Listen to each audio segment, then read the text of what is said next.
Shall I tell you something that annoys me? And bear in mind that if you say no, this is an odd thing for you to have chosen to watch. Well, it's when people think the mere act of writing something on something makes the thing they've written the thing on the thing they've written on it, if you follow me. So, for instance, when a notice begins, polite notice.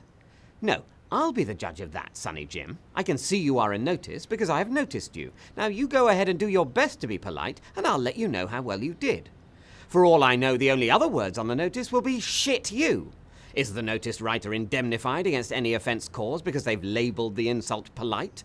In fact, such notices are almost always, if not impolite, at the very least irritating, as they're usually trying to stop people from doing something. Spitting, dropping litter, skateboarding, which is irritating to those who find it convenient to do such things, and irritating to everyone else, as it insinuates, with the very fact that it's being read by you, that you are exactly the sort of spitty, littery, skateboardy lout, down to whose level of impoliteness the notice is rather self-righteously proclaiming itself not to have stooped. Or advance warning. So many roadworks signs boast that they're giving us advance warning of disruption. Apart from being tautologous, as there's no such thing as retrospective warning, how does the sign know that it's telling the truth? What if the sign remains in view after the date of the event it's giving us advance warning of? Then it becomes a lie. So why label something as advance warning when that's an attribute of the sign that's either obvious, so not worth pointing out, or untrue?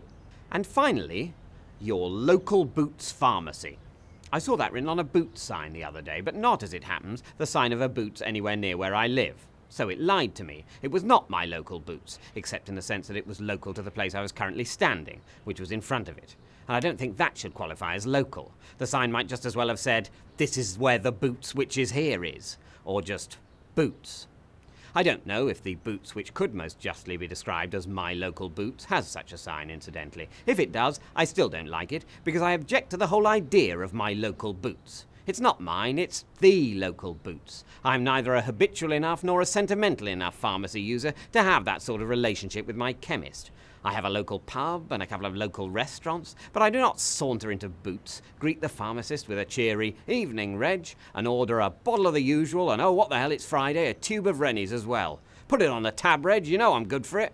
Nor, when the dinner table conversation turns to chemists, which it never does, would I ever feel moved to say, "Well, if you're ever in my neck of the woods, you simply must try my local Boots. I swear by it. Just mention my name and they'll do you a 2-for-1 on shoe deodorizers. Although they'll do that if you don't mention my name."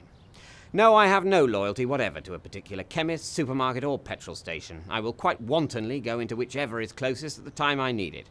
And I will make that decision based on looking around me and not on remembering that I once saw a sign which proclaimed whatever it was, my local one of whatever it was, and setting off to find it.